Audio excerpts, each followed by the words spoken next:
Thank you very much, Joel. One of the great pleasures that I have had since coming to YDS has been the opportunity now twice to co-teach with Joel the course that he has referred to, which is focused in the Beinecke on rare books and sacred texts. I'm mindful of the time. I know that things are running a little late, so I may make this a little shorter, but I want to talk to you about a subject that matters a great deal to me. However, I will say that when preparing this talk and thinking about what to say, I took comfort in the famous words of Winston Churchill, that history will be kind to me, for I intend to write it. For me, being a historian is a countercultural vocation. Those of us who enter the profession are called to research and to teaching and to public engagement, all of which refuses to make instant judgments, specious predictions, or superficial estimations. In 2009, in an article written for the news magazine of the American Historical Association, the distinguished emerita medievalist at Columbia University, Roland Bainton, beautifully articulated what I love about being a historian. We value patience, she writes, and the ability to postpone gratification until we get something right. We value the silences in our sources more than the speed with which we obtain results. And we are willing to slow down, to read again, to listen to what is not being said, in order that we may spot unlikely possibilities. We assume that we are in continuity with the work of other scholars, and that the best work is not necessarily the most recent. Slowing down, listening, being in the company of an earlier generation of men and women who have labored in the field and offered their rich gifts is the daily bread of those who study history of religion. It is a disposition, a challenge, and a love expressed by the Irish-American poet Terence Winch in his 2014 poem, The Documents. I read, "The documents tell their stories over and over, even when you're asleep, even when the dark government temple where they are entombed has shut down for the night. The documents never tire, never shut down, they never expire. They keep up their endless arguments, hoping to be heard. Take heart, they insist. Resist your worst impulses. Fight on, even against invincible power. Listen to what they have to tell you. They say, ancient, faint, yet stronger than a wall 10 miles thick. Listen to what the sources tell us. Attend to how they speak. Ancient, faint, yet stronger and more resistant than the strongest wall. The sources lie close to us, but the secrets and truths that they hold are often distant, inscrutable, and foreign. I spend a lot of time in the classroom, at home in my study, and in public lectures reflecting on what a historian does. In some ways, the tasks are easily identifiable. The discipline of studying primary sources in original languages, reading and engaging with the work of scholars past and present, formulating arguments clearly, and presenting them with rigor. Yet there is more. What is required is a humility that allows us to hear criticism, to be corrected, and to learn from errors. We are used to filling space with words spoken and written, but as the historian Walker Bynum reminds us, the work of a good historian is to listen. What is not being said, or what is not being heard? What I would like to share with you this afternoon are some reflections drawn from an effort to listen to voices now long gone, but ones that filled the halls of Yale Divinity School in all its various locations. In just under 2 weeks, the 500th anniversary of the Reformation will be marked around the world in a diversity of ways. In Germany, the city of Wittenberg has been renovated within an inch of its life, creating an almost Disney-like image of the world of Martin Luther.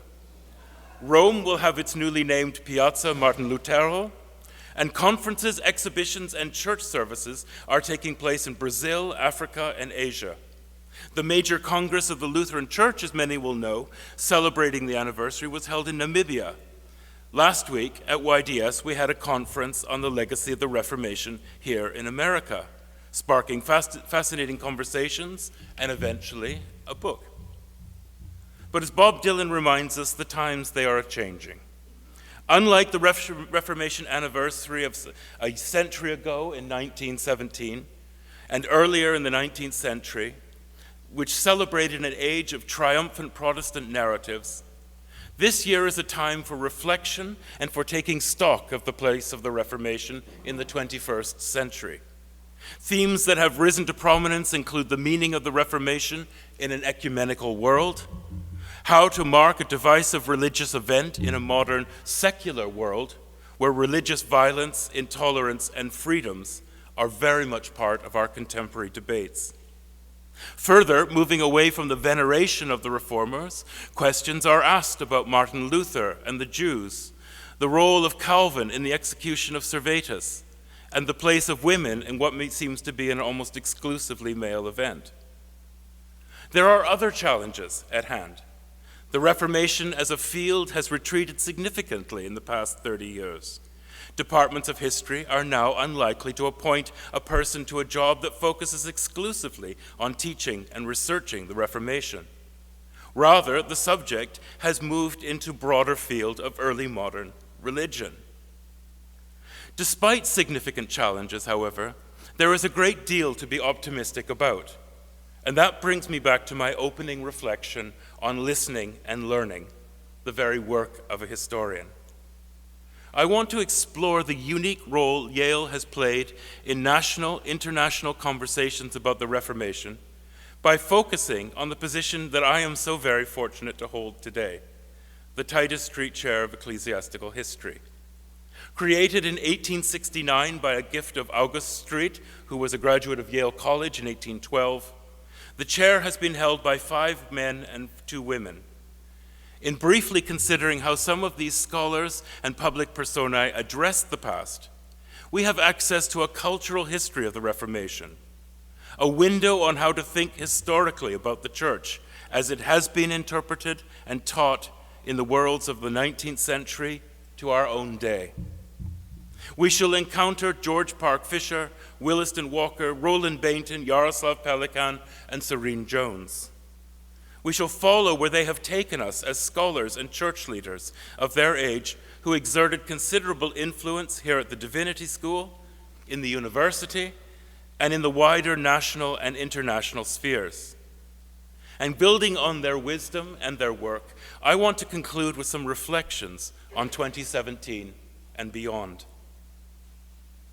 The emergence of a subject.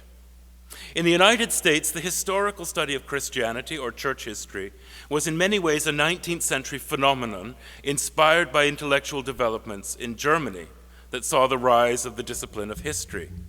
The shared conviction was an optimistic belief that history could truly reveal the nature of Christianity and of the human predicament. History, in contrast to theology, focused on the particularities and contingencies of existence, revealing human nature in its contexts.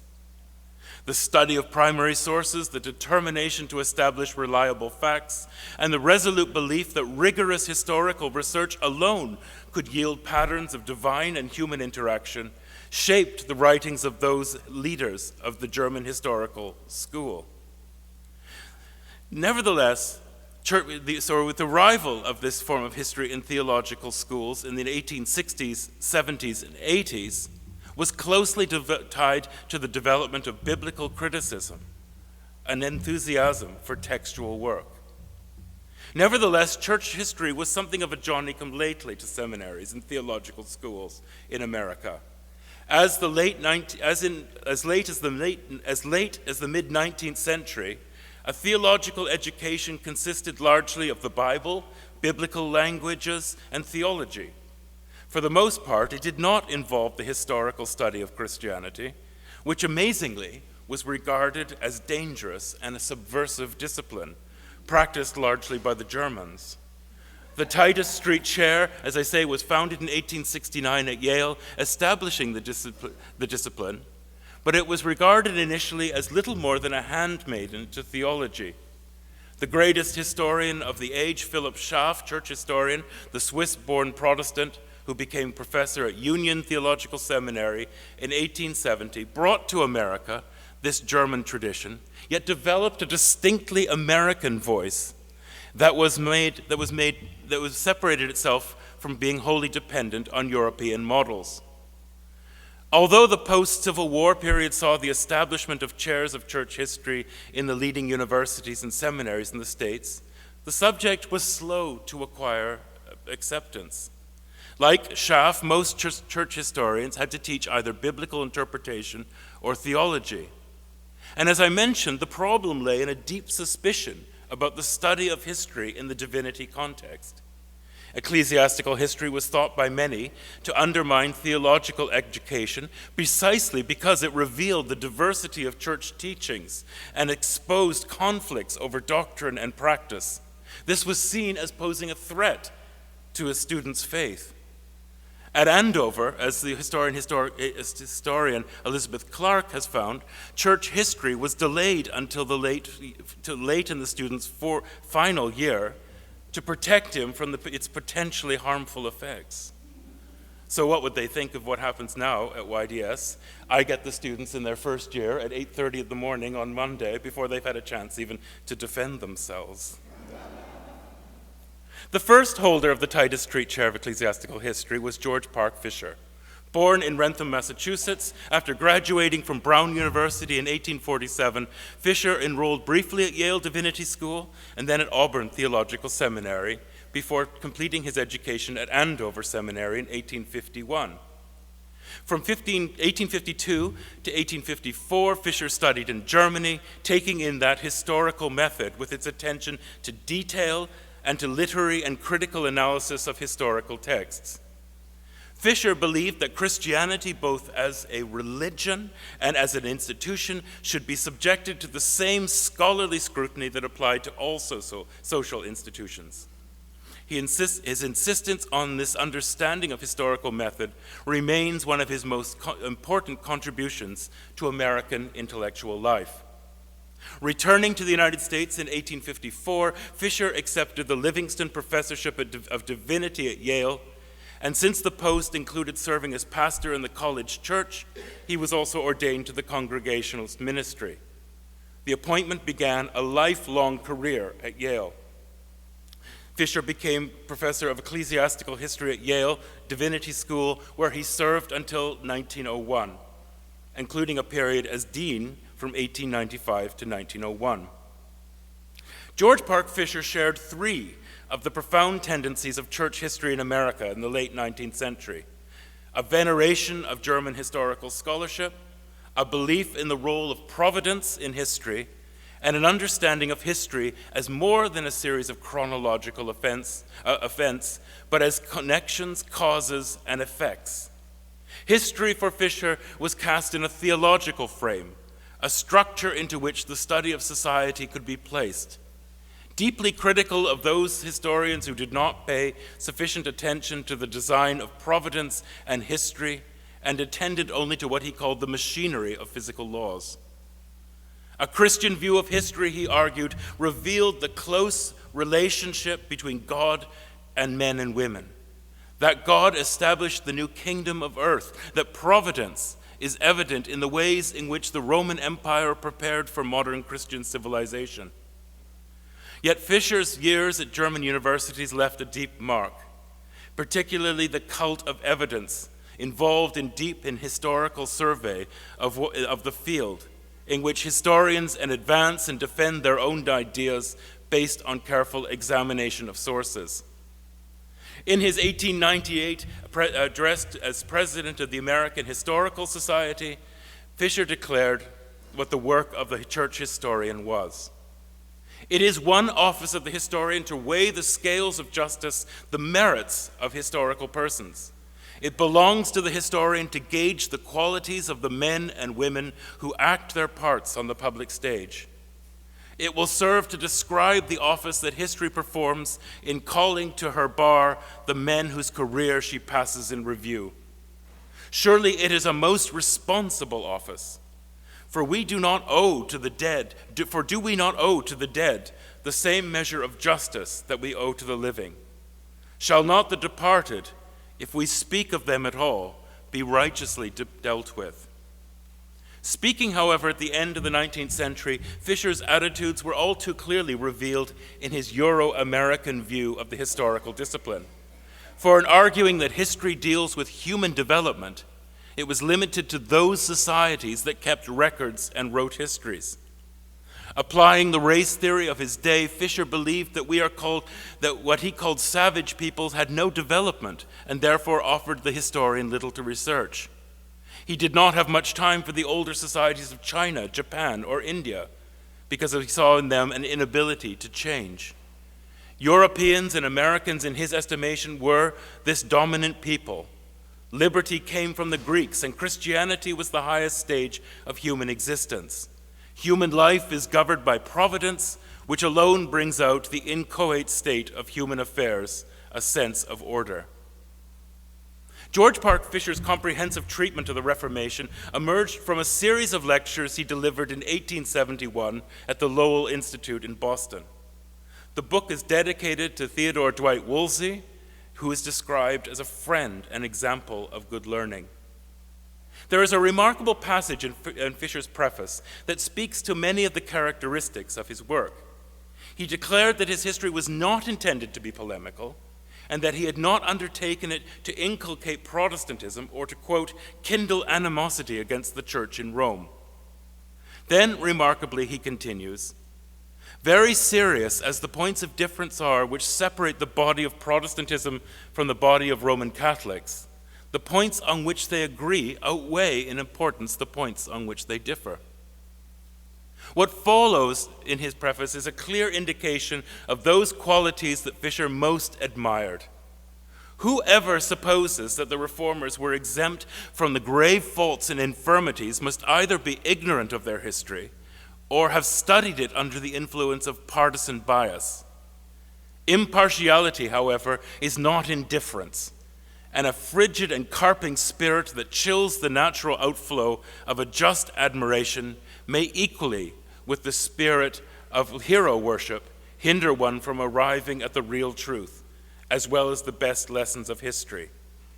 In these words are Fisher's vision of the historian: passionate but partisan, impartial but not indifferent, admiration without hero worship, and possessed of the skills to arrive at the real truth from which we draw the lessons of history.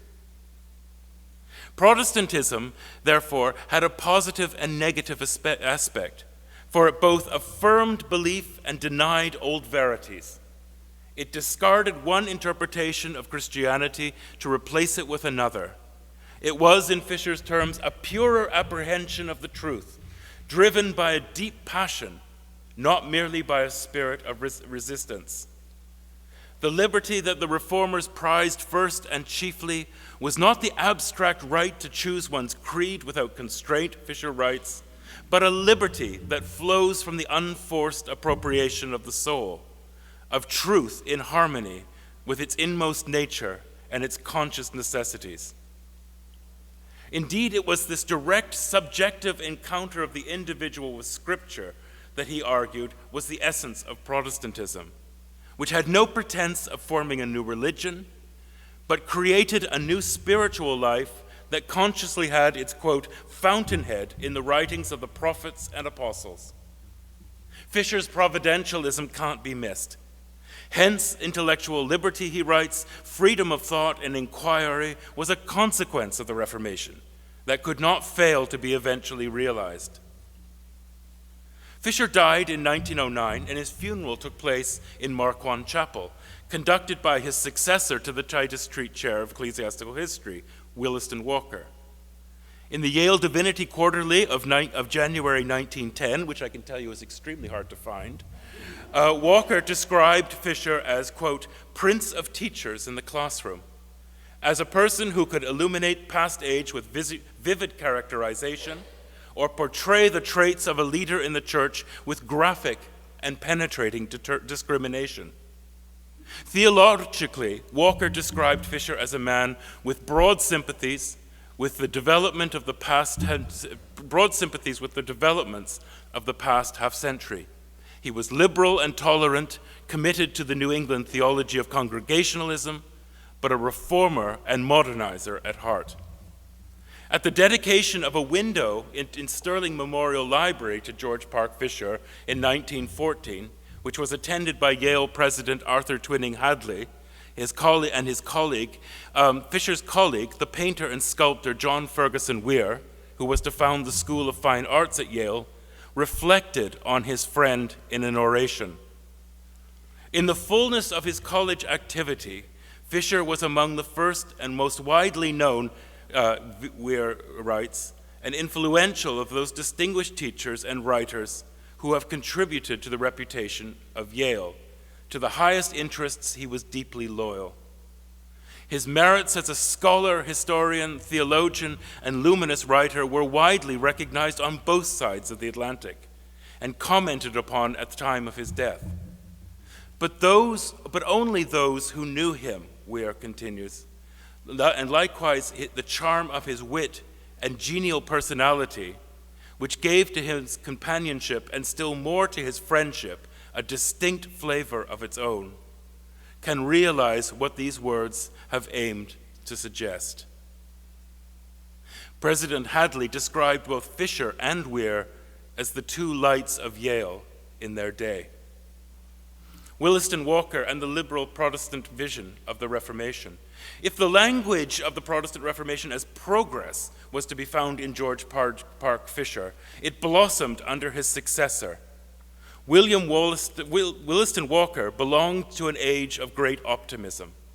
It was when the Reformation Monument was erected in Geneva, celebrating the events of the 16th century as the origins of modern democracy and liberal Protestantism.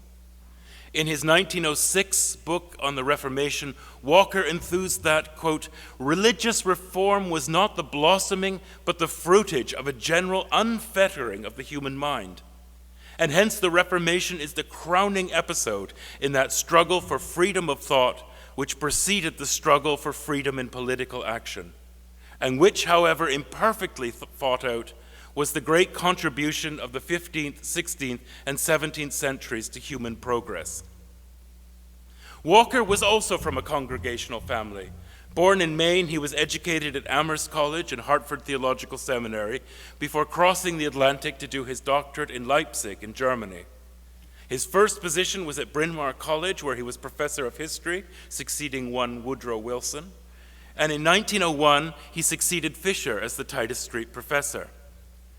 To show you how the times have changed, not only did he hold the chair, but he was also chair of the history department and dean of the graduate school, and eventually provost of the university. Like Fisher, Walker's time in Germany was formative, but they differed significantly. Walker belonged to an age of growing ecumenism and was committed to church unity, a theme very much reflected in his work. A medievalist by training, his dedication to the incipient ecumenical movement, attesting his high valuation of religious toleration, historical Catholicity, denominational self-criticism, and a spirit of progress, led to his membership in a commission that in 1919 deliberated the grounds of church unity between Congregationalists and Episcopalians. For Walker, history was, as I say, the story of progress. In almost Darwinian terms, he spoke of the history of the church as, quote, a growth, an adaptation to environment of new conditions. Although divinely inspired, the church for Walker was a human institution, subject to change, and survived to the degree in which it constantly evolved. And this is how Walker viewed the Reformation. Trained in Germany, he was a scrupulous reader of sources and fascinated by their authenticity. But in terms of interpretation, he brought a distinctly American perspective. The Reformation was the great leap of democratic development that would culminate in the achievements of the United States. He was not especially interested in doctrine or what we would call intellectual history. His focus was on institutional development, The fruits of the Reformation were to be found in congregationalism, which had the seeds of democratic polity and freedom of worship. And New England was the cradle from which American history demonstrated a reassuring, quote, steady trend towards democracy. In contrast to George Park Fisher, Williston Walker was a product of growing professionalism in the study of American history at the universities, marked by the development of guilds like the American Society of Church History, the American Historical Association, and the proliferation of academic journals. Walker's works reflected the confidence of church history within the academy and divinity schools, a belief that history could explain the nature of the church in ways which theology had failed to do. His confidence in liberal Protestantism, however, died in the trenches of the Western Front in France. He himself would only outlive the war by 4 years, dying in 1922 at only 62, having served his last 2 years as provost of the university. His History of the Christian Church, published in 1918, was to live for generations in seminaries and beyond as the standard work of church history. The Chair of Ecclesiastical History at Yale that he held was not to be filled for almost 15 years, and by that time, a new spirit had arrived. Roland Herbert Bainton was born in Ilkeston, Derbyshire, England, the only son of James Herbert Bainton, a Congregationalist pastor. Bainton's family moved to Vancouver, British Columbia, then to Colfax, Washington. He had received a traditional inspired education of classics, beginning the study of Latin at 12 and adding German at 13. The elder Bainton encouraged his son in reading and inquiry, and their discussions continued by mail after Bainton entered college. He graduated from Whitman College in Classics in 1914, Yale Divinity School in 1917, and Yale University PhD in 1921. In 1920, he began a distinguished teaching career at Yale Divinity School, including academic appointments as instructor in church history and New Testament, assistant, where he rose from assistant to associate professor, and then Titus Street professor in 1936. While taking a key role in the development of church history department at Yale, he delivered lectures in German, French, Italian, and Spanish across Europe and South America. And after retirement in 1962, he continued to lecture in the United States and abroad. Roland Bainton's contribution to the Reformation scholarship can hardly be outlined in a few words. His famous biography of Martin Luther, known by its title, Here I Stand, was published in 1950 and remains readily available in bookshops, Amazon, and beyond. Its popularity hardly diminished by the years owing to Bainton's engaging style and wit and his profound grasp of the sources. The enduring appeal of Bainton's portrait of Luther lies in his primary concern with the Reformers' innermost religious thought and temperament. As well as one reviewer writes, the courage with which Luther faced the almost insuperable obstacles to the development of his evangelical theology and church. At the heart of the biography is Luther the man. What makes all this possible is Bainton's deceptively light touch, which conceals the deep learning behind the sparkling prose. Bainton was never sentimental about the Reformation, although he clearly regarded it as the renewal of Christianity. He was hesitant about any theories that the Reformation led to the creation of the modern world or that it was the origins of religious toleration. It was the question, as we know, of religious toleration that dominated Bainton's work. It was the theme of his first publication on Luther, and then the subject of his presidential address to the American Society of Church History in 1941. The Protestant Reformation, it has been credited with the rise of religious liberty, Bainton wrote. But such a statement could only be made with distinct reserve. That remark, that democracy was the child not only of the Reformers but of the Reformation, could be transferred with equal warrant to religious liberty and with equal qualification. For in both cases, the outcome was only indirect and eventual. The outstanding reformers of the 16th century were in no sense tolerant. Luther in 1529 acquiesced in the death penalty for Anabaptists, and Calvin instigated the execution of Servetus while Melanchthon applauded. The opinion of the dominant group was expressed with pithy brutality by Theodor Beza, Calvin's successor in Geneva, when he stigmatized religious liberty as the most diabolical dogma because it means that everyone should be left to go to hell in his own way. Despite his fame for writing on Luther and Calvin, some of Roland Bainton's greatest work was on a series of figures who had suffered persecution or martyrdom for their beliefs. Those men on the other side from Luther and Calvin. They included the Savoyard Sebastian Castellion, the Dutchman David Joris, and the Italian Bernardino Ochino, and the famous anti-Trinitarian Michael Servetus. Bainton's book on Servetus, called Servetus Hunted Heretic, remains one of the most influential and enduringly powerful accounts of that controversial case. Bainton's work on these marginalized figures, together with his groundbreaking work on women in the Reformation, marked a new era of research and writing. These writings moved away from institutional history that had dominated the study of the Reformation to engagement with their beliefs and dissent. In contrast to his predecessors Fisher and Walker, for whom the Reformation was largely theological and institutional, Bainton's Reformation was one of distinctive individuals and of their belief worlds. He was one of the earliest historians to present what we would recognize as psychological portraits of his subjects. His fascination was with the conscience, the liberty of the individual. Like the drawings for which he is so famous, Bainton could bring a person to life, yet always aware of the problems posed by biography. How much can we really know about a person who lived 500 years ago? What points of access do we have to a different material, intellectual, and spiritual culture? But as one commentator has written, what lay behind Bainton's choices were those events close to home. He had been a conscientious objector in the First World War, serving under the Quaker and Red Cross service in non-combatant role. His father had been a nonconformist clergyman in England who had opposed the Boer War and who had gone to Europe in September 1918 for a year to minister to refugees. Bainton's own positions are well known at Yale Divinity School. He spoke in favor of supporting Spanish refugees during the Civil War, against McCarthy years, the execution of the Rosenbergs, and the Vietnam War. He was investigated by the FBI on the groundless suspicion of having led the Communist Party in Connecticut.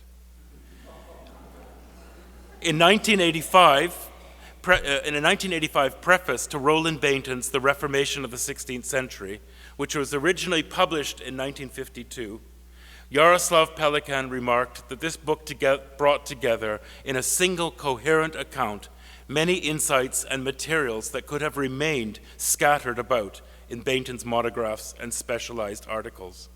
It reached an audience far beyond the circle of academics and even the classroom. Bainton offered an account of the Reformation for the wider public.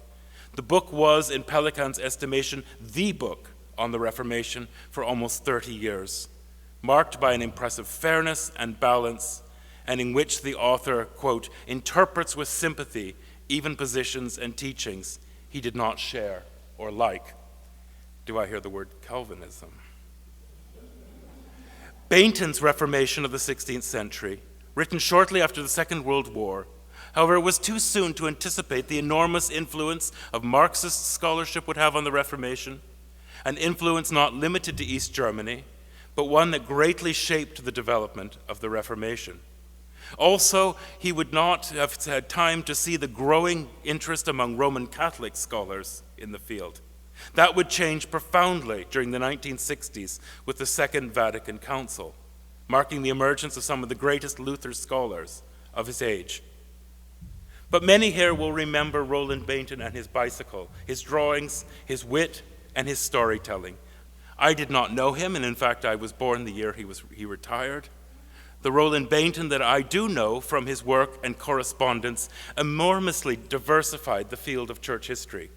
He populated it with vivid characters, he included voices long ignored, and perhaps most importantly, he opened a window on the belief world of a distant age. Yaroslav Pelikan writes of having come to New Haven to take tea with Roland Bainton to discuss the possibility that he might succeed him as Titus Street Professor of Ecclesiastical History. From an Ohio Lutheran family with Slovak parents, he arrived at Yale and began a rich period of scholarship that transformed again the field of church history. Author of more than 30 books, Pelikan widened the field to beyond Protestantism to include Catholicism and the study of the Eastern churches. Pelikan placed Protestant and Catholic theology in dialogue, arguing that what was common to both was the confessing nature of the church in which they sought to articulate doctrinal positions. For Protestants, doctrine had meant a body of received articles of faith contained in the three ecumenical creeds. The Roman position, according to Pelikan, was, quote, the need to stick closely to traditional doctrinal formulas. Pelikan, in placing the Reformation within a broader tradition of the church and its doctrines, argued that this body of doctrine accordingly was a history of development. In 1992, the historian David Lotz provided a masterly summary of Pelikan's great work, The Christian Tradition. From start to finish, Pelikan's great history bespeaks its churchliness, its ultimate grounding in the Christian doctrine of the Holy Spirit, who in Martin Luther's words, quote, calls, gathers, enlightens, and sanctifies the whole Christian church on earth and preserves it in union with Jesus Christ in one faith. After almost 25 years of remaining vacant, the Titus Street chair was held by two women, very briefly by Rebecca Chopp and Serene Jones from 2003 to 2008. Now president of Union Theological Seminary in New York, Serene Jones, during her time at Yale, challenged students to ask new questions about the theological tradition. She made a notable contribution to the continuing attention to the Reformation with her book on John Calvin, Calvin and the Rhetoric of Piety, in which she offered a reading of the Reformer with a clear eye to modern audiences. Williston Walker and Roland Bainton had written on Calvin, but Jones brought a fresh perspective illustrated in her words about the preacher and the audience. When one reads Calvin's texts now, she says, almost 5 centuries later, these same communities leave their marks on every page. If one listens closely, one can hear their voices echoing in the rhetorical gestures, arguments, and images that Calvin places before the reader. For one cannot read rhetorically without imagining an audience. They are there, the Geneva merchants, the despised scholastics, the erudite humanists, the eager students, the evangelical French parishioners. In the gaps, silences, and unintended excesses of Calvin's language, one can also sense the eclipsed presence of persons he constructs to attack. Jones reminds us of where I began this afternoon, with listening, silences, and gaps, the work of a historian attending to the past and speaking to the present. So, to conclude, I want to offer a couple of reflections on looking forward. Where have we come this October? Where have we come to this October afternoon in 2017? A rich time of reading the works of George Park Fisher, Williston Walker, Roland Bainton, and Yaroslav Pelikan leaves one a sense of wonder and gratitude for their path-breaking writing, for their voices at this institution and around the world in articulating a vision of the Reformation for the 16th century and for our contemporary world. Yet our paths will part. Today we are less inclined to see Protestantism as an inevitable path to modernity, or as something that is necessarily modern in terms of individualism. Protestantism has had to confront its own myth-making of democracy, toleration, human freedom, and inevitably the cultural superiority of the West. The Reformation is now a story of Protestantism and Catholicism. It is of Europe, but also of colonialization amongst the English, Spanish, and Portuguese and their contexts. Older ideas that Protestantism led to an inevitable secularization of the West are dependent on conceptions of religion and of the secular that are no longer sufficient.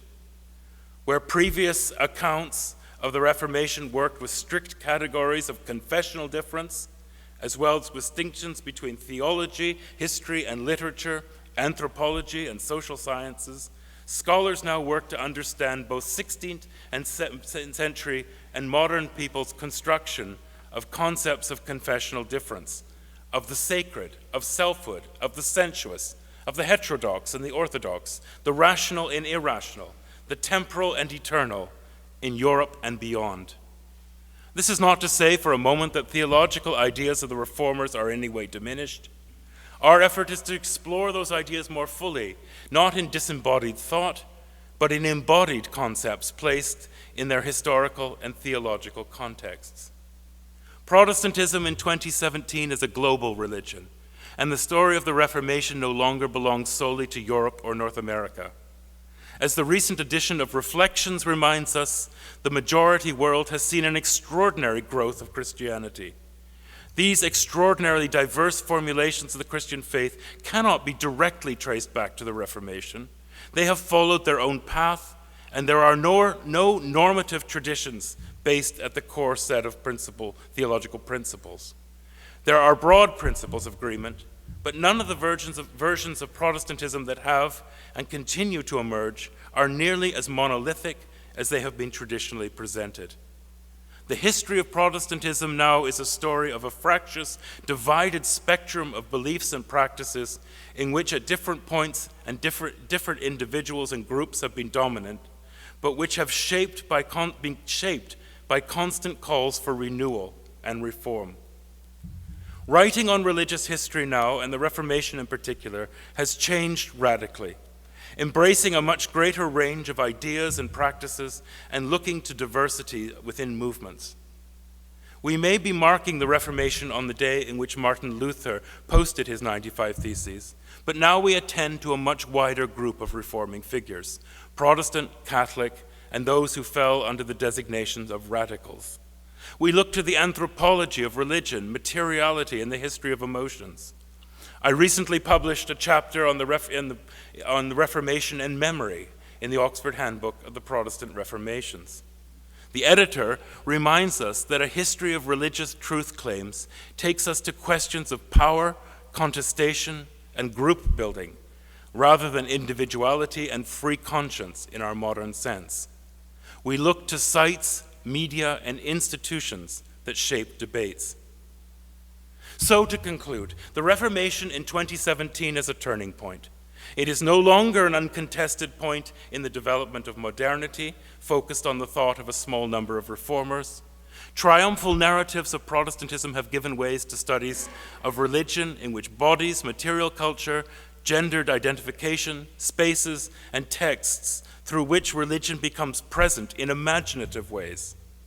We seek, insofar as we can, to recover the experiences of women and men who were Protestants in a transforming age.